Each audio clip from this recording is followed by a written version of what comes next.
अब देखिए, अब हम डिस्कस करने जा रहे हैं properties of electric field lines, है ना। प्रॉपर्टीज ऑफ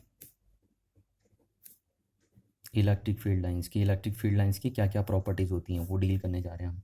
तो पहली प्रॉपर्टीज इलेक्ट्रिक फील्ड लाइंस की होती हैं कि देखिए, दे बिगिंस फ्रॉम पॉजिटिव चार्ज। ये पॉजिटिव चार्ज से स्टार्ट होती हैं इस तरीके से, है ना। जैसे अभी हमने माइकल फैराडे के कंसेप्ट में बता ही दिया था आपको कि दे बिगिंस फ्रॉम पॉजिटिव चार्ज यानी पॉजिटिव चार्ज से स्टार्ट होती हैं and terminate at the negative charge. Terminate होती हैं किस पे? नेगेटिव चार्ज पे। इस तरीके से देखिए, तो यानी इलेक्ट्रिक फील्ड लाइंस जो हैं वो पॉजिटिव से निकलती हैं और नेगेटिव पे जाके क्या होती हैं? टर्मिनेट होती हैं। आप इसको पहली प्रॉपर्टी बोल सकते हैं। The electric field lines begins from, कहाँ से? अ पॉजिटिव चार्ज से निकलती हैं एंड टर्मिनेट होती हैं आपके कहाँ पे? टर्मिनेट, या आप इसे एंड भी बोल सकते हैं, and on a negative charge. तो ये पहली प्रॉपर्टी हो गई इलेक्ट्रिक फील्ड लाइंस की, है कि स्टार्ट होती कहाँ से? पॉजिटिव चार्ज से, और टर्मिनेट होती कहाँ पे? नेगेटिव चार्ज पे। दूसरा आपका क्या है कि इलेक्ट्रिक फील्ड लाइंस टोटली एक इमेजिनरी कंसेप्ट है ना। तो these are imaginary lines. Electric field lines are imaginary lines. ये इमेजिनरी लाइंस है टोटली मिला के, है ना। पर देखिए, ध्यान से देखिए कि एक पिक्टोरियल रिप्रेजेंटेशन है इलेक्ट्रिक फील्ड का। ये भले खुद इमेजिनरी है, पर जिस चीज़ को ये रिप्रेजेंट करने जा रही है पिक्टोरिकली, वो एक रियल कंसेप्ट है इलेक्ट्रिक फील्ड का, है ना। तीसरी प्रॉपर्टी अगर हम इसकी बात करें तो इन लाइन के ऊपर देखिए, जैसे मैंने बोला इलेक्ट्रिक फील्ड लाइंस ये है, एक इलेक्ट्रिक फील्ड लाइंस स्ट्रेट भी होती हैं, कर्व भी होती है ना। तो मैंने कर्व फॉर्म में दिखा दी यहाँ पे। तो इस, जैसे ये एक इलेक्ट्रिक फील्ड लाइंस है, तो इस इलेक्ट्रिक फील्ड लाइंस पे किसी पॉइंट पे अगर आप टेंजेंट ड्रॉ करते हैं, इस पॉइंट पे अगर आप टेंजेंट ड्रॉ करते हैं, ये इस तरीके से टेंजेंट ड्रॉ करते हैं, तो ये जो टेंजेंट होगा इस पॉइंट पे, यानी the tangent over a electric field lines at any point indicate the direction of electric field at that point. तो इसको भी हम बोल देते हैं, ये तीसरी प्रॉपर्टी हो गई कि the tangent at any point on an electric field line gives the direction of electric field at that point ये तो हमने डेफिनेशन में भी यही था इसका ना, कि इलेक्ट्रिक फील्ड लाइंस वो इमेजिनरी लाइंस हैं जिनके ऊपर अगर हम किसी पॉइंट पे टेंजेंट ड्रॉ कर देते हैं तो वो टेंजेंट उस पॉइंट पे इलेक्ट्रिक फील्ड की डायरेक्शन शो करता है। तो ये तीसरी प्रॉपर्टी हो गई इलेक्ट्रिक फील्ड लाइंस की। अगर हम चौथी प्रॉपर्टी की बात करें तो इलेक्ट्रिक फील्ड लाइंस कभी भी एक दूसरे को क्या नहीं कर सकती? इंटरसेक्ट नहीं कर पाएंगी या क्रॉस नहीं कर पाएंगी। तो हम बोल सकते हैं कि two electric field lines do not cross या इंटरसेक्ट ईच अदर। एक दूसरे को इंटरसेक्ट नहीं कर पाएंगे। देखिए, क्यों नहीं इंटरसेक्ट कर पाती हैं इलेक्ट्रिक फील्ड लाइंस? क्योंकि सपोज मैंने माना कि देखिए एक इलेक्ट्रिक फील्ड लाइंस ये है ना, एक इलेक्ट्रिक फील्ड लाइंस ये है, और दूसरी इलेक्ट्रिक फील्ड लाइंस, ये पहली इलेक्ट्रिक फील्ड लाइंस है, इसको मैंने E1 लिख दिया, और दूसरी इलेक्ट्रिक फील्ड लाइंस, ये पहली इलेक्ट्रिक फील्ड लाइंस थी, मैंने इसको 1 लिख दिया, और दूसरी इलेक्ट्रिक फील्ड लाइंस ने इसको क्रॉस कर दिया, माना मैंने, ये दूसरी इलेक्ट्रिक फील्ड लाइंस है। तो ये दो इलेक्ट्रिक फील्ड लाइंस ने क्रॉस कर दिया। अब आपको पता है, देखिए अगर हमें पता है इलेक्ट्रिक फील्ड लाइंस क्या होती हैं, इलेक्ट्रिक फील्ड लाइंस वो इमेजिनरी लाइन होती हैं जिनके ऊपर अगर हम किसी पॉइंट पे टेंजेंट ड्रॉ कर दें तो वो टेंजेंट उस पॉइंट पे इलेक्ट्रिक फील्ड की डायरेक्शन शो करता है। यानी इस पॉइंट पे इलेक्ट्रिक फील्ड की डायरेक्शन क्या होनी चाहिए? अगर मैं इस पहली लाइन पे इस पॉइंट पे टेंजेंट लगा दूं तो according to definition of electric field lines इस पॉइंट पे इलेक्ट्रिक फील्ड की डायरेक्शन ये आनी चाहिए।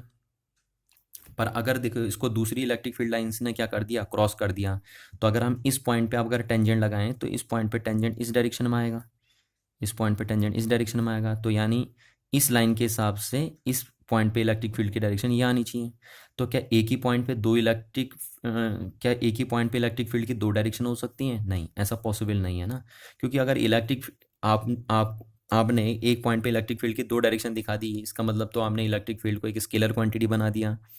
तो इलेक्ट्रिक फील्ड को पिक्टोरियली रिप्रेजेंट करने के लिए तो आपने इलेक्ट्रिक फील्ड लाइंस ड्रॉ करी, और जब वो इलेक्ट्रिक फील्ड को ही रिप्रेजेंट नहीं कर पा रही किसी पॉइंट पे, यानी उसी को डायरेक्शन प्रोवाइड नहीं कर पा रही, तो फिर उनको बनाने का कोई औचित्य नहीं रह जाता। तो इसलिए हम बोलते हैं कि electric field lines do not cross to each other. If they cross to each other then at the point of intersection they shows the two direction of electric field at a particular point which is not possible. तो आप बोल सकते हैं कि ये electric field lines एक दूसरे को कभी भी क्या नहीं करती, इंटरसेक्ट नहीं करती, है ना। पांचवी प्रॉपर्टी अगर हम इलेक्ट्रिक फील्ड लाइंस के बारे में पढ़ें तो जो number of electric field lines होती हैं, जैसे हमने बोल दिया कि number of electric field lines, मैंने पहले भी आपको बताया था, number of electric field lines on a per unit cross sectional area, है ना, per unit cross sectional area is known as electric field density, है ना, इलेक्ट्रिक फील्ड लाइंस डेंसिटी, इसको हम electric field lines density call कर देते हैं। ठीक हो गया। तो इलेक्ट्रिक फील्ड लाइंस डेंसिटी क्या है, basically number of electric field lines on per unit area. तो हम बोलते हैं, देखिए कि जैसे मैंने इलेक्ट्रिक फील्ड लाइंस किसी रीजन में ऐसी बना दी है, ये इलेक्ट्रिक फील्ड लाइंस बना रहा हूँ मैं इस रीजन में, ऐसे इलेक्ट्रिक फील्ड लाइंस इस तरीके से मैंने बना दी, ये मेरी किसी रीजन में इलेक्ट्रिक फील्ड लाइंस है। अब अगर मैं इस रीजन में देखो इस रीजन में मैंने, देखिए दो रीजन मैंने लिए, ये रीजन मेरा फर्स्ट है और ये रीजन मेरा कैसा है, ये रीजन सेकेंड है मेरा, है ना। ये एरिया बराबर ही लेना है क्योंकि कंपैरिजन तभी हो पाएगा जब यूनिट एरिया लेंगे आप, है ना। तो दोनों साइड यूनिट एरिया लेना है तभी कंपैरिजन कर पाएंगे। तो यहाँ ये रीजन फर्स्ट हुआ और ये रीजन सेकेंड हुआ, है ना, ये रीजन सेकेंड होगा।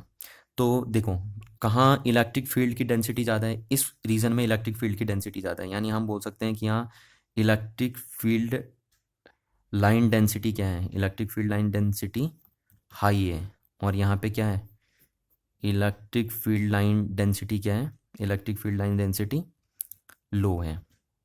तो कहने का मतलब है कि number of electric field lines passes through a unit cross sectional area is represent the electric field density at that region। और हम बोलते हैं कि जहाँ इलेक्ट्रिक फील्ड डेंसिटी हाई होगी उस रीजन में इलेक्ट्रिक फील्ड स्ट्रेंथ भी हाई होगी। देखिए उस रीजन में इलेक्ट्रिक फील्ड की स्ट्रेंथ भी क्या होगी, इलेक्ट्रिक फील्ड स्ट्रेंथ भी क्या होगी, हाई होगी। और यहाँ क्या होगी, इलेक्ट्रिक फील्ड स्ट्रेंथ जो होगी आपकी वो क्या होगी, यहाँ लो होगी, है ना। तो ये हम यहाँ से बोल सकते हैं कि जिस रीजन में इलेक्ट्रिक फील्ड लाइंस ज़्यादा होती हैं उस रीजन में इलेक्ट्रिक फील्ड की स्ट्रेंथ ज़्यादा होती है, और जिस पर्टिकुलर रीजन में इलेक्ट्रिक फील्ड लाइंस कम होती हैं उस रीजन में इलेक्ट्रिक फील्ड की स्ट्रेंथ भी क्या होती है, कम होती है। यानी कहने का मतलब है कि अगर एक पर्टिकुलर एरिया में से ज़्यादा इलेक्ट्रिक फील्ड लाइंस निकल ली हैं तो हम बोलेंगे वहाँ इलेक्ट्रिक फील्ड की डेंसिटी ज़्यादा है, और एक पर्टिकुलर एरिया में से अगर कम इलेक्ट्रिक फील्ड लाइंस निकल ली हैं तो हम बोलेंगे वहाँ इलेक्ट्रिक फील्ड की स्ट्रेंथ क्या है, कम है। तो ये हमारी जो number of electric field lines हैं जो पास हो रही हैं यूनिट क्रॉस सेक्शनल एरिया से, वो इलेक्ट्रिक फील्ड की डेंसिटी शो करेंगी, और जहाँ इलेक्ट्रिक फील्ड की डेंसिटी ज़्यादा होगी वहाँ ज़्यादा इलेक्ट्रिक फील्ड होगा, और जहाँ इलेक्ट्रिक फील्ड लाइंस डेंसिटी कम होगी वहाँ इलेक्ट्रिक फील्ड की स्ट्रेंथ भी क्या होगी, कम होगी आपकी। देखिए तो नेक्स्ट अगर मैं छठी प्रॉपर्टी की बात करूँ तो हम बोलेंगे कि इलेक्ट्रिक फील्ड लाइंस कभी भी क्लोज लूप के फॉर्म में एग्जिस्ट नहीं करती हैं ना। Electric field lines do not form close loops. देखिए क्लोज लूप का फॉर्म नहीं लेती क्योंकि आपको पता, देखिए जैसे मैंने बोला पॉजिटिव चार्ज है और ये नेगेटिव चार्ज है ना, तो पॉजिटिव से स्टार्ट होती हैं और नेगेटिव पे जाके क्या कर जाती हैं, एंड कर जाती हैं। तो ओपन लूप के फॉर्म्स में होती हैं हमेशा। इलेक्ट्रिक फील्ड लाइंस कभी भी क्लोज फॉर्म नहीं बनाती। क्लोज तब बनाती कि अगर ये पॉजिटिव से मूव करती नेगेटिव पे और फिर दोबारा नेगेटिव से निकल के किस में आ जाती, पॉजिटिव में आ जाती है ना, ऐसे आ जाती। पर आपको पता है इलेक्ट्रिक फील्ड लाइंस कभी भी नेगेटिव से निकलती नहीं है ना, नेगेटिव पे वो टर्मिनेट होती हैं और पॉजिटिव से वो जनरेट होती हैं। तो इलेक्ट्रिक फील्ड लाइंस इसलिए क्या नहीं होती, कभी भी क्लोज लूप नहीं बनाती, क्योंकि क्लोज लूप तब बनाती जब यहाँ से ये जाती प्लस से माइनस आती है और फिर दोबारा माइनस से निकल के प्लस पे आती, तो माइनस से प्लस में तो कभी आती ही नहीं है। इसलिए हम बोलते हैं कि इलेक्ट्रिक फील्ड लाइंस हमेशा कौन सा फॉर्म बनाती हैं, क्लोज लूप का, ओपन लूप के फॉर्म में होती हैं, है ना, कभी भी ये क्लोज लूप का फॉर्म नहीं लेती हैं। और यही मेजर डिफरेंस है बिटवीन इलेक्ट्रिक फील्ड लाइंस और मैग्नेटिक फील्ड लाइंस में, है ना। आप आगे जाके अभी मैग्नेटिक फील्ड लाइंस भी पढ़ेंगे, तो मैग्नेटिक फील्ड लाइंस में और इलेक्ट्रिक फील्ड लाइंस में यही मेजर डिफरेंस है कि जो इलेक्ट्रिक फील्ड लाइंस होती हैं वो प्लस से चलती हैं और माइनस पे जाके ख़त्म हो जाती हैं, और जैसे मैग्नेटिक फील्ड लाइंस है तो नॉर्थ पोल्स, ये देखिए नॉर्थ पोल और साउथ पोल है जैसे, तो मैग्नेटिक फील्ड लाइंस मैग्नेट के बाहर तो नॉर्थ से साउथ चलती हैं और मैग्नेट के अंदर साउथ से किधर चलती हैं, नॉर्थ चलती हैं। तो मैग्नेटिक फील्ड लाइंस क्लोज कॉप का फॉर्म लेती हैं, यानी वो क्लोज लूप्स के फॉर्म में एग्जिस्ट करती हैं, जबकि electric field lines open loop के फॉर्म में एग्जिस्ट करती हैं। यानी इलेक्ट्रिक फील्ड लाइंस का स्टार्टिंग पॉइंट भी है और टर्मिनेटिंग पॉइंट भी है, जबकि मैग्नेटिक फील्ड लाइंस का ना कोई स्टार्टिंग पॉइंट होता है ना कोई टर्मिनेटिंग पॉइंट होता है ना, क्योंकि क्लोज लूप में कभी पता नहीं चलता आपको कि कौन सा पॉइंट आपका स्टार्टिंग है और कौन सा पॉइंट आपका टर्मिनेटिंग पॉइंट है। अगर हम सेवंथ प्रॉपर्टी की बात करें, सेवंथ प्रॉपर्टी की बात करें तो इलेक्ट्रिक फील्ड लाइंस जो होती हैं वो कंटिन्यूस कर्व्स होते हैं, है ना। इलेक्ट्रिक फील्ड लाइंस क्या होते हैं, किसी भी रीजन में इलेक्ट्रिक फील्ड लाइंस, अगर कोई एक फ्री रीजन है, चार्ज फ्री रीजन है ना, देखिए ध्यान से सुनिए, मैं लोग ऐसे ही बोल देते हैं, लोग सीधे बोल देते हैं कि इलेक्ट्रिक फील्ड लाइंस भैया कंटिन्यूस कर्व्स होते हैं, है ना। पर ध्यान रखना, इलेक्ट्रिक फील्ड लाइंस तभी कंटिन्यूस कर्व्स के फॉर्म में एग्जिस्ट करती हैं जब वो चार्ज फ्री रीजन में एग्जिस्ट कर रही हों। अगर कोई चार्ज फ्री रीजन नहीं है तो वहाँ पे electric field lines discontinuous form में भी एग्जिस्ट करती हैं। देखिए क्यों इलेक्ट्रिक फील्ड लाइंस हमेशा कंटिन्यूस कर्व के फॉर्म में क्यों होती हैं, देखिए जैसे सपोज करो कि मैंने यहाँ से बोला, देखिए ये पॉजिटिव चार्ज है और ये एक नेगेटिव चार्ज है। अब ये पॉजिटिव चार्ज, अगर मैं यहाँ पे एक टेस्ट पॉजिटिव चार्ज रख दूँ, देखिए यहाँ एक पॉजिटिव टेस्ट चार्ज रख दूँ, तो ये पॉजिटिव टेस्ट चार्ज पे ये चार्ज, ये पॉजिटिव चार्ज किधर को फोर्स लगाएगा, इधर को फोर्स लगाएगा, और ऐसे करके इसको किधर को फेंकेगा, नेगेटिव चार्ज की तरफ को फेंकेगा। या आप बोल दो ये पॉजिटिव इसे रिपेल कर रहा है और नेगेटिव इसे पकड़ रहा है। तो आपको मैंने पहले भी कहा था कि ये अगर इलेक्ट्रिक फील्ड लाइन्स है तो इसका मतलब है इसको पॉजिटिव चार्ज क्या करेगा, इसके ऊपर मूव करेगा, है ना। क्योंकि इलेक्ट्रिक फील्ड लाइन्स की एक डेफिनेशन हमने ये भी लिखी थी कि ये वो इमेजनरी पाथ्स हैं इलेक्ट्रिक फील्ड में जहाँ पे पॉजिटिव चार्ज क्या करता है, मूव करता है, पर अगर वो फ्री होता है ऐसा करने के लिए। तो अगर ये चार्ज फ्री रीजन है तो यहाँ पे देखिए, अब हम ऐसा थोड़ी ना कहेंगे कि ये जो पॉजिटिव चार्ज है पहले वो इतना चला, फिर यहाँ से इतना चला, फिर ऐसे चला, टुकड़ों टुकड़ों में चला, ना ऐसे टुकड़ों टुकड़ों में नहीं चलेगा, यहाँ से यहाँ तक ऐसे करके जब चलेगा तो कंटिन्यूस चलेगा इस तरीके से, ऐसे टुकड़ों टुकड़ों में नहीं चलेगा। टुकड़ों टुकड़ों में चलेगा पर जब ये चार्ज फ्री रीजन नहीं होगा। तो यही हम बोलते हैं यहाँ पे कि in a charge free region, charge free region electric field lines are continuous curve, continuous curve. ये कैसी होती हैं, continuous curve without any break, है ना। यहाँ पे मैं लिख दूँ चाहो तो आगे, without any break, without any break. यदि ब्रेक इसमें आ सकता है पर जब ये चार्ज रीजन हो, है ना, चार्ज फ्री रीजन हो तो कोई ब्रेक नहीं आता, कंटिन्यूस होती है। ऐसे नहीं चलेगा चार्ज की पहले इतना चला फिर यहाँ इतना इतना इतना, ऐसे स्टेप बाय स्टेप नहीं चलेगा, ऐसे कंटिन्यूस फॉर्म में चलेगा। तो इलेक्ट्रिक फील्ड लाइंस जो होती हैं हमेशा कैसी होती हैं, कंटिन्यूस होती हैं। नेक्स्ट प्रॉपर्टी की अगर हम बात कर रहे हैं कि देखिए हमारे पास क्या है, एक ये अगर पॉजिटिव चार्ज है और ये अगर एक नेगेटिव चार्ज है तो इनका इलेक्ट्रिक फील्ड लाइंस कैसे बनाई थी आपने, ये देखिए आपने दिखाया था ऐसे करके, इस तरीके से इलेक्ट्रिक फील्ड लाइंस इनकी बनाई थी आपने, बनाई थी नहीं बनाई थी, है ना। हमने ऐसे करके दिखाई थी इनकी इलेक्ट्रिक फील्ड लाइंस बनाते हुए आपको इस तरीके से,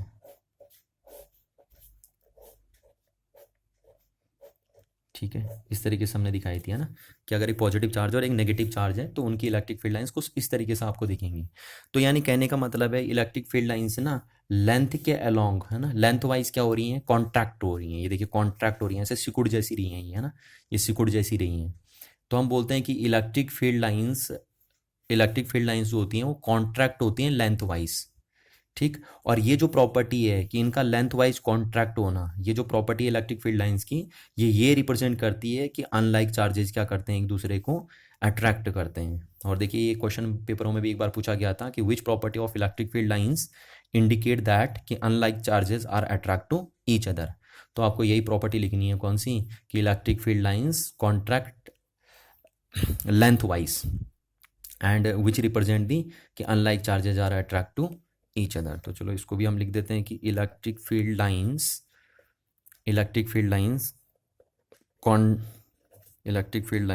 कॉन्ट्रैक्ट लेंथ वाइज,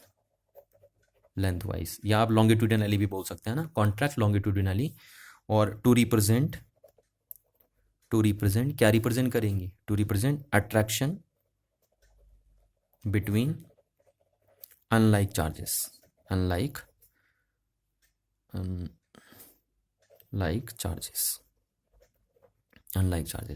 तो आपको मैंने बोला है पेपर में ऐसे भी कुछ क्वेश्चन पूछा जाता है, कह रहा हूँ कि which property of electric field lines indicates that कि unlike charges are attract to each other. तो आपको बोलना है since electric field lines contract longitudinally या lengthwise and this property of electric field lines indicate the unlike charges are attract to each other. अब next property की अगर हम बात करें, देखिए नेक्स्ट प्रॉपर्टी देखिए हमारे पास क्या था, दो लाइक चार्जेस अगर ये थे ना, दो लाइक चार्जेस का इलेक्ट्रिक फील्ड लाइंस हमने बनाई थी, कैसे बनती है देखिए, इनके बीच में एक न्यूट्रल पॉइंट होता है जहाँ पे इलेक्ट्रिक फील्ड जीरो होता है ना, दोनों लाइक चार्जेस हमारे पास हैं। तो इसकी इलेक्ट्रिक फील्ड लाइंस ऐसे जाएगी देखिए इस तरीके से, और इसकी इलेक्ट्रिक फील्ड लाइंस ऐसे आएंगी, फिर इसकी इलेक्ट्रिक फील्ड लाइंस इस तरीके से आएंगी, और इसकी इलेक्ट्रिक फील्ड लाइंस इस तरीके से कुछ आएंगी, देखिए ये इस तरीके से कुछ आएंगी इलेक्ट्रिक फील्ड लाइंस इनकी, ये हमने बना दी है ऐसे करके इलेक्ट्रिक फील्ड लाइंस। तो आप जरा देखो तो ये इलेक्ट्रिक फील्ड लाइंस इस इलेक्ट्रिक फील्ड लाइंस पे ऐसे लेटरल प्रेशर एक्सर्ट कर रही है नहीं कर रही है, देखिए लेटरल प्रेशर लगा रही है ना, एक दूसरे पे ऐसे इस तरीके से दोनों एक दूसरे को धक्का मार रही हैं, ये देखिए यहाँ पे लेटरल प्रेशर एक्सर्ट कर रही हैं। तो इलेक्ट्रिक फील्ड लाइंस एक दूसरे पे क्या करती हैं, लेटरल प्रेशर एक्सर्ट करती हैं, और ये प्रॉपर्टी जो इलेक्ट्रिक फील्ड लाइंस की है वो ये रिप्रेजेंट करती है कि लाइक चार्जेस क्या करते हैं, रिपेल करते हैं। तो यहाँ से भी वो क्वेश्चन पूछा जा सकता है कि which property of electric field lines indicate that कि like charges are repel to each other. तो आपको लिखना है the since electric field lines exert a lateral pressure on each other to represent the repulsive force between two like charges। तो इसको भी हम लिख लेते हैं, electric field lines exert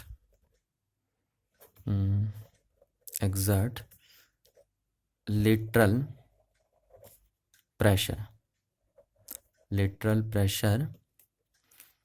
on each other, एक दूसरे पे देखिए लेटरल प्रेशर लगाती है ना, lateral pressure to each other, और to represent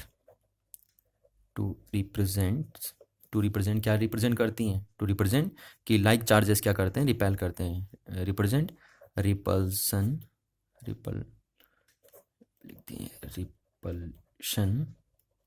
between like charges, कि लाइक चार्जेस के बीच में क्या होगा, आपका रिपल्सन देखने को मिलेगा। अब अगर हम नेक्स्ट प्रॉपर्टी 10वीं प्रॉपर्टी की बात करें इलेक्ट्रिक फील्ड लाइंस की, तो इलेक्ट्रिक फील्ड लाइंस हमेशा चाहे वो पॉजिटिव चार्ज बॉडी हो या नेगेटिव चार्ज बॉडी हो, देखिए ध्यान रखनी है ना, इलेक्ट्रिक फील्ड लाइंस चाहे वो कोई पॉजिटिव चार्ज बॉडी हो या नेगेटिव चार्ज बॉडी हो, उससे हमेशा नॉर्मली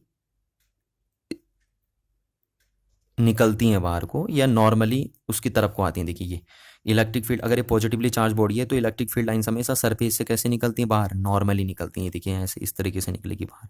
अगर क्योंकि ये नॉर्मली नहीं निकलेंगी तो आगे जाके मीट कर जाएंगे, और क्योंकि मीट तो कभी कर ही नहीं सकती हैं।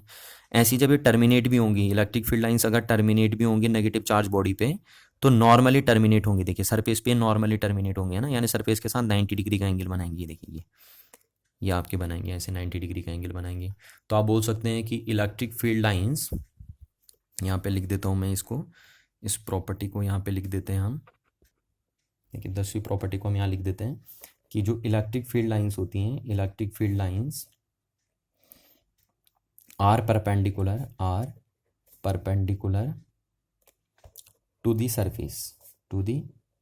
सरफेस ऑफ पॉजिटिवली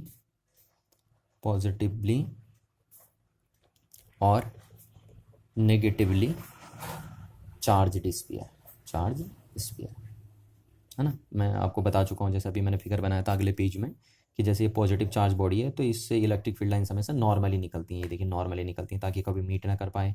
और अगर एक नेगेटिवली चार्ज स्फीयर भी है तो उस पर जब इलेक्ट्रिक फील्ड लाइंस टर्मिनेट होती हैं तो नॉर्मली टर्मिनेट होती हैं सरफेस के साथ, है ना। और सबसे बढ़िया तरीका देखिए आपका क्या है कि अगर आपको नॉर्मल देखना ना, तो आप स्फीयर ले रहे हो, ये देखिए स्फीयर ले रहे हो, और आपको इस सरफेस पे नॉर्मल बनाना है, इस सरफेस पे नॉर्मल बनाना। तो आपको पता हर एक रेडियल वेक्टर क्या होता है ना, हर एक रेडियल वेक्टर जो होता है वो अपनी सरफेस पे नॉर्मल होता है। तो यहाँ से अगर मेरे को नॉर्मल इलेक्ट्रिक फील्ड लाइंस बाहर निकालनी है तो मैं ऐसे निकाल दूंगा, ये देखिए जैसे इस पॉइंट से मेरे को नॉर्मल इलेक्ट्रिक फील्ड बाहर से निकालनी है, तो मैं पहले यहाँ पे रेडियल वेक्टर बना दूँ और फिर ऐसे निकाल दूँ। देखो ये तरीका बिल्कुल गलत होगा, जैसे मेरे को बोला कि यहाँ पे इलेक्ट्रिक फील्ड लाइंस बाहर निकाली है, तो आपको पता है जब यहाँ से इलेक्ट्रिक फील्ड लाइंस बाहर निकलेंगी तो नॉर्मली बाहर निकलेंगे, और अगर मैं ऐसे निकाल देता हूँ, देखिए इस तरीके से निकाल देता हूँ, तो ये गलत तरीका है, क्योंकि अगर आप इसे पीछे मीट करेंगे तो ये 90 डिग्री का एंगल नहीं बनाएगा, है ना। मतलब ये सरफेस से नॉर्मली नहीं निकली, और हमें कैसे पता चला, क्योंकि ये रेडियल वेक्टर नहीं है, क्योंकि इस सरफेस पे नॉर्मल होता है जो रेडियल वेक्टर होता है, इस सरफेस पे देखिए लाइन को ऐसे निकलना चाहिए था, है ना। तो ये सबसे बढ़िया तरीका होता है सर्किल में कि अगर आपको नॉर्मल इलेक्ट्रिक फील्ड लाइंस निकालनी है तो आप उन इलेक्ट्रिक फील्ड लाइंस को सेंटर से मैच करते हुए निकालिए, ताकि आपको वो क्लियरली सो जाए कि वो इलेक्ट्रिक फील्ड लाइंस सरफेस के साथ कितने एंगल के साथ बाहर निकल रही है, 90 के साथ। और सेम वही कंडीशन आप किस में लगाएंगे, जब वो टर्मिनेट होंगी नेगेटिव चार्ज पे। तो ये 10वीं प्रॉपर्टी हमने पढ़ी इलेक्ट्रिक फील्ड लाइंस की। नेक्स्ट प्रॉपर्टी हम इलेक्ट्रिक फील्ड लाइंस की पढ़ते हैं, कि अगर एक कंडक्टिंग बॉडी आपके पास है ना, ये कंडक्टिंग बॉडी, जैसे मेरे पास ये कंडक्टिंग बॉडी है, कैसी भी शेप की हो सकती है आपकी, ये कंडक्टिंग बॉडी, ये कंडक्टर है हमारे पास। इसको तो अभी हम आगे बहुत डिटेल डिस्कशन करेंगे, इसका आगे चैप्टर में गॉस लॉ में पूरा डिटेल से आएगा, और एनसीईआरटी के 3-4 क्वेश्चनों के भी अंदर ये है। तो जो कंडक्टर हमारे पास है, इस कंडक्टर में कभी भी इलेक्ट्रिक फील्ड लाइंस पास होकर नहीं जाती, क्योंकि कंडक्टर के अंदर इलेक्ट्रिक फील्ड जीरो होता है। अब आप सोचोगे कैसे, वो हम बाद में प्रूफ कर लेंगे, अभी यहाँ पे आपको डिस्कस करने की जरूरत नहीं है। पर एक कंडक्टिंग बॉडी अगर हमारे पास है, चाहे ये भरी हुई हो अंदर से या खोखली हो अंदर से, है ना, ये ध्यान रखना आपको, चाहे ये अंदर से भरी हुई हो या खोखली हो अंदर से, यानी ये कैसी भी हो अंदर से, पर एक कंडक्टिंग होनी चाहिए। तो कंडक्टर बॉडी के अंदर इलेक्ट्रिक फील्ड जीरो होता है, तो इलेक्ट्रिक फील्ड लाइंस वहाँ से कभी भी पास होकर नहीं जाती। यानी इस तरीके से अगर मैं बोलूँ इलेक्ट्रिक फील्ड लाइंस ऐसे आई, तो ये ऐसे बाहर निकल जाएगी यहाँ से। इस तरीके से अगर आई, नॉर्मली निकल आ देंगी सरफेस पे ना, तो नॉर्मली बाहर भी निकलेंगी इस तरीके से। ये देखिए नॉर्मल एंगल बनाते हुए। तो इलेक्ट्रिक फील्ड लाइंस कभी भी क्या नहीं करती, कंडक्टिंग बॉडी के अंदर क्या नहीं करती, ट्रैवल नहीं करती हैं। ये बात आप जरूर ध्यान रखिए। जैसे मैं यहाँ पे छोटा सा क्वेश्चन आपसे पूछ दूँ, इस तरीके से पूछ दूँ कि अगर एक कंडक्टिंग बॉडी है ना, और मैंने 4 इलेक्ट्रिक फील्ड लाइंस बना दी, जैसे मैंने एक इलेक्ट्रिक फील्ड लाइंस ये बना दी, देखिए ये कंडक्टिंग बॉडी है, ध्यान रखना, ये कंडक्टर है हमारी, ये बॉडी भी कंडक्टर है। तो एक इलेक्ट्रिक फील्ड लाइंस ये बना दी मैंने, दूसरी इलेक्ट्रिक फील्ड लाइंस मैंने ये बना दी, देखिए ये बना दी इस तरीके से, और तीसरी इलेक्ट्रिक फील्ड लाइंस मैंने ये बना दी।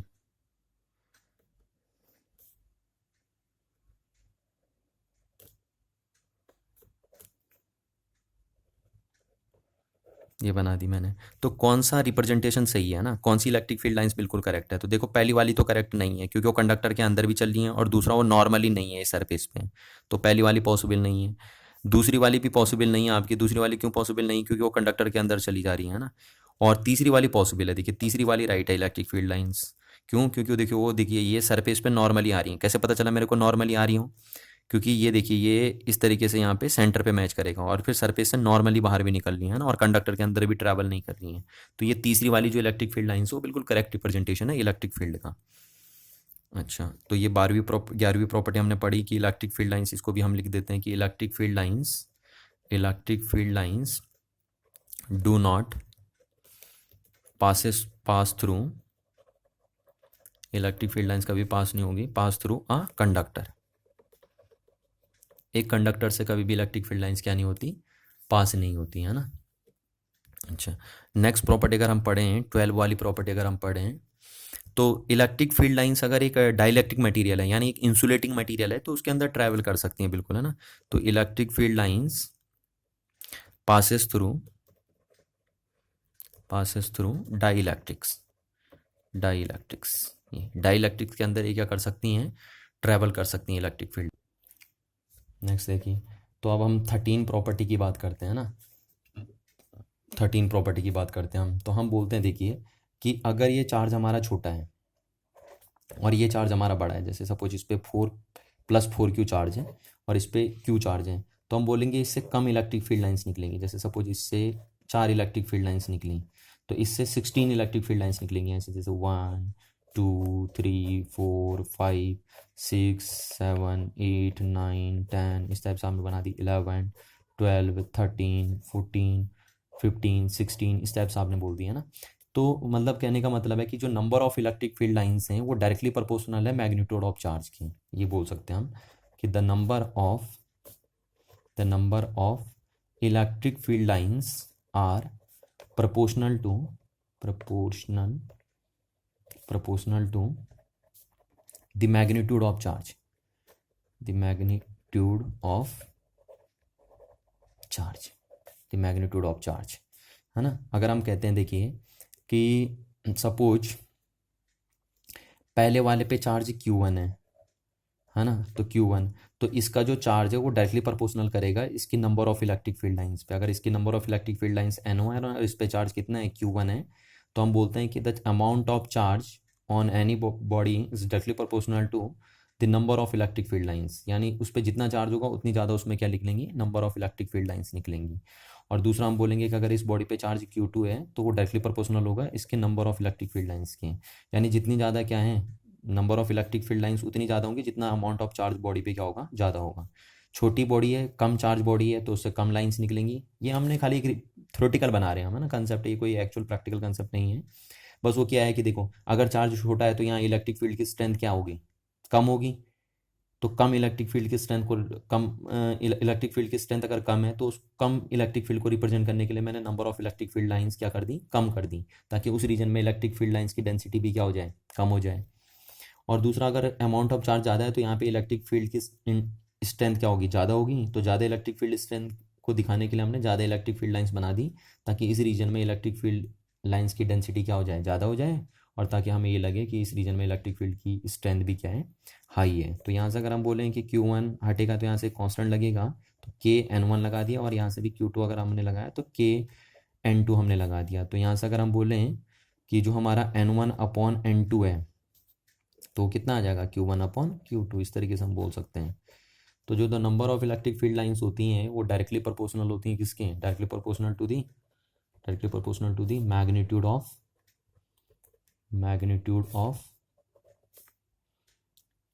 The charge. यानी जितना ज़्यादा चार्ज होगा उतनी ज़्यादा उससे क्या निकलेंगी, इलेक्ट्रिक फील्ड लाइंस निकलेंगी, है ना। जितना ज़्यादा चार्ज होगा उससे ज़्यादा।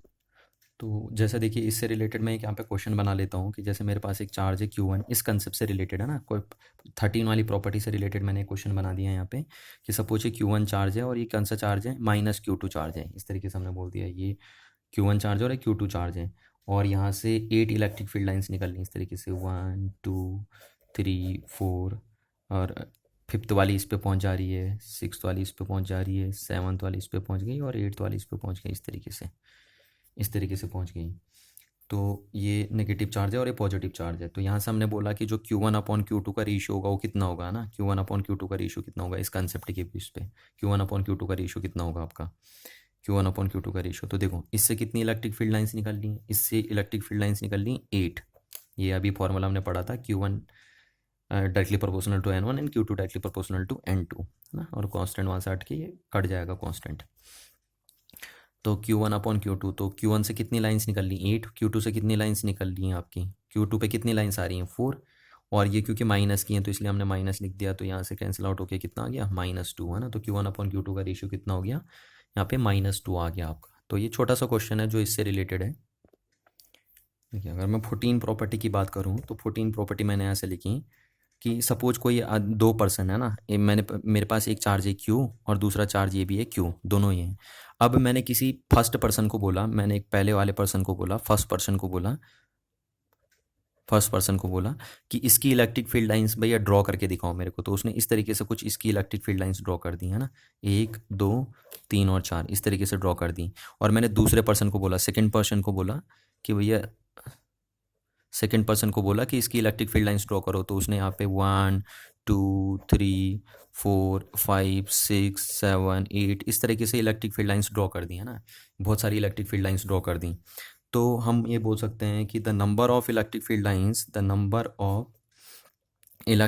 लाइंस आर सब्जेक्टिव का कहने का मतलब है हर किसी का अपना अपना है, कि कोई 4 लाइनों से दिखाना चाहता है इसका इलेक्ट्रिक फील्ड, कोई 8 लाइनों से दिखाना चाहता हो तो दिखा सकता है, अपना अपना मैटर है सबका, कि जो number of electric field lines है वो सब्जेक्टिव टाइप है, सबका अपनी अपनी चॉइस है। बट डेंसिटी जो है, density of electric field lines is objective, वो ऑब्जेक्टिव कंसेप्ट है। ऑब्जेक्टिव मतलब वो सबको एक जैसा दिखाना पड़ेगा। अगर मैं बोलूँ यहाँ पे इलेक्ट्रिक फील्ड लाइंस की जो डेंसिटी होगी वो पर्टिकुलर, अगर सपोज करो 2 है, तो यहाँ पे भी इलेक्ट्रिक फील्ड लाइंस की जो डेंसिटी होगी वो भी कितनी रहनी चाहिए, 2 होनी चाहिए। तो उसमें कोई ऑप्शन आपको नहीं मिलेगा, वो एक सब्जेक्टिव टाइप का क्वेश्चन है, सॉरी ऑब्जेक्टिव टाइप क्वेश्चन है, कि जो इलेक्ट्रिक फील्ड लाइंस की डेंसिटी होगी वो सबके लिए सेम रहेगी। बट जो electric field lines, number of electric field lines हैं वो एक सब्जेक्टिव मैटर है। वो कोई 3 लाइनें दिखाना, कोई 4 लाइनों से दिखाना चाहता, कोई 10 लाइनें दिखाना चाहता, तो अपना अपना मैटर है।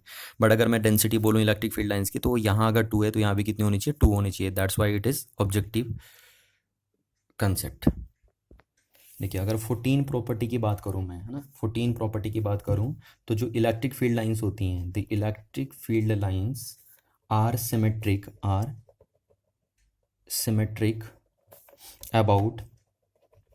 about the line joining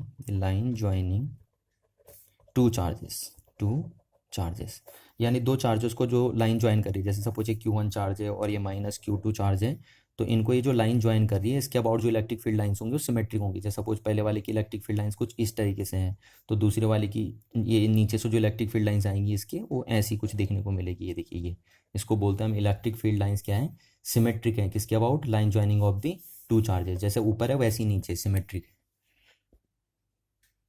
देखिए, तो ये पढ़ी हमने टोटल मिला के, हमने 14 प्रॉपर्टीज़ पढ़ ली इलेक्ट्रिक फील्ड लाइंस की, है ना।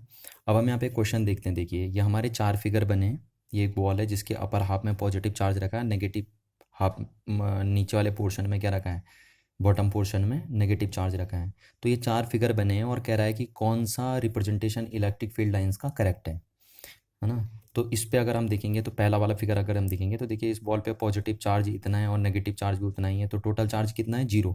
तो अगर हम इसे दूर से देखेंगे तो हमें ऐसा लग रहा है कि इससे इलेक्ट्रिक फील्ड लाइंस निकल रही है ना, पर क्योंकि इस पर टोटल चार्ज 0 है तो इससे कोई इलेक्ट्रिक फील्ड लाइंस नहीं निकलनी चाहिए। तो इसलिए ये फिगर क्या हो गया आपका? रॉन्ग हो गया। दूसरा, मतलब ये इलेक्ट्रिक फील्ड लाइंस का व्यू रॉन्ग हो गया। दूसरा, अगर हम इस फिगर को देखें तो टोटल चार्ज है तो इसमें भी 0, वही स्फीयर है, और इससे भी इलेक्ट्रिक फील्ड लाइंस हमें निकलते हुए दिखाई दे रही हैं। क्योंकि अगर टोटल चार्ज किसी बॉडी पे 0 है तो अगर हम उसे दूर से देखेंगे तो उससे नेट इलेक्ट्रिक फील्ड लाइंस हमें निकलते हुए नहीं दिखाई देनी चाहिए, है ना। तो टोटली ये भी आपका रॉन्ग रिप्रेजेंटेशन हो गया। अब अगर हमारा ये फिगर बना है, देखिए, तो ये फिगर में अगर हम देखेंगे कि इलेक्ट्रिक फील्ड लाइंस इसमें भी अगर हम दूर से देखें तो हमें इलेक्ट्रिक फील्ड लाइंस निकलते हुए दिखाई दे रही हैं, इसलिए ये भी हमारा रॉन्ग हुआ। और इसमें देखिए आप जरा, तो यहाँ से आपको दिख रही हैं कि निकलते हुए दिख रही हैं, पर आगे देखिए टर्मिनेट भी हो रही है नेगेटिव में ना, ये टर्मिनेट नहीं हो रही। देखिए, अगर ये टर्मिनेट हो जाती तो ये भी पॉसिबल हो जाता, बट ये सिर्फ निकल रही है, टर्मिनेट नहीं हो रही है नेगेटिव की साइड को। पर यहाँ पे देखिए प्लस से निकल रही है, नेगेटिव को टर्मिनेट हो रही है। तो अगर आप दूर से देखेंगे तो आपको ये इलेक्ट्रिक फील्ड लाइंस निकलती हुई नहीं दिखाई दे रही है, आपको लगेगा पूरा ये स्पेयर ही है। तो ये करेक्ट रिप्रेजेंटेशन है इलेक्ट्रिक फील्ड लाइंस का, है ना, इस केस में। तो ये चौथा ऑप्शन सही हो जाएगा। अब यहाँ पे देखिए, इनमें से ये भी फिगर वही पूछ रखा कि ये मेटल बॉडी है, ये कंडक्टिंग बॉडी है। ये जो आपको ये वाला हिस्सा दिख रहा है ये कंडक्टिंग पार्ट है ना, ये कंडक्टिंग पार्ट है ये वाला। तो इसमें से कौन सा रिप्रेजेंटेशन इलेक्ट्रिक फील्ड लाइंस का करेक्ट है? तो आपको पता है, देखिए, एक तो मेटल बॉडी के अंदर, कंडक्टिंग बॉडी के अंदर इलेक्ट्रिक फील्ड लाइंस नहीं चलती हैं ना, तो ये वाला फिगर तो पॉसिबल नहीं है, क्योंकि यह कंडक्टिंग बॉडी है ये, और कंडक्टर बॉडी के अंदर इलेक्ट्रिक फील्ड लाइंस ट्रैवल नहीं करती, तो ये ऑप्शन रॉन्ग हो गया। दूसरा, ये देखिए, इस वाले को देखिए पहले, है ना, इलेक्ट्रिक फील्ड लाइंस ये भी पॉसिबल नहीं है, क्योंकि यहाँ पे भी कंडक्टिंग बॉडी के अंदर इलेक्ट्रिक फील्ड लाइंस चल रही हैं और साथ में ये सरफेस से नॉर्मली नहीं निकल रही है, क्योंकि कंडक्टिंग बॉडी के सरफेस हमेशा नॉर्मली निकलती हैं इलेक्ट्रिक फील्ड लाइंस, है ना। तो ये भी पॉसिबल नहीं है। देखिए, ये क्यों पॉसिबल नहीं है? यहाँ कंडक्टिंग बॉडी के अंदर इलेक्ट्रिक फील्ड लाइंस नहीं चल रही हैं, पर जो कंडक्टिंग बॉडी की सरफेस से इलेक्ट्रिक फील्ड लाइंस निकल रही हैं वो नॉर्मली नहीं निकल रही हैं, क्योंकि अगर आप पीछे मीट करेंगे तो यहाँ आएंगी, जबकि नॉर्मली अगर निकलती तो ये यहाँ मैच करनी चाहिए थी सेंटर से। तो ये भी पॉसिबल नहीं है। तो अब अगर आप इसको देखेंगे तो ये पॉसिबल है, क्योंकि यहाँ इलेक्ट्रिक फील्ड लाइंस देखिए नॉर्मली निकल रही सरफेस से और कंडक्टिंग बॉडी के अंदर ट्रैवल नहीं कर रही, इसलिए ऑप्शन क्या हो जाएगा आपका? राइट हो जाएगा। अगर मैं यहाँ पे एक छोटा सा क्वेश्चन पूछूं कि क्या जिधर इलेक्ट्रिक फील्ड लाइन चलती हैं क्या पॉजिटिव चार्ज हमेशा उधर ही मूव करता है? तो यस, देखिए, अगर जिधर इलेक्ट्रिक फील्ड लाइन चलती हैं उधर पॉजिटिव चार्ज हमेशा उधर ही मूव करता है, अगर वो फ्री हो ऐसा करने के लिए तो। पर अगर उसकी मतलब अगर मैं बोलूँ कि पॉजिटिव चार्ज शुरू में रेस्ट में है तो उधर को ही मूव करेगा जिधर इलेक्ट्रिक फील्ड लाइन्स ट्रैवल करती हैं। पर अगर इनिशियल वेलोसिटी है पॉजिटिव चार्ज के पास तो उधर मूव नहीं करेगा जिधर इलेक्ट्रिक फील्ड लाइन्स क्या कर रही हैं, मूव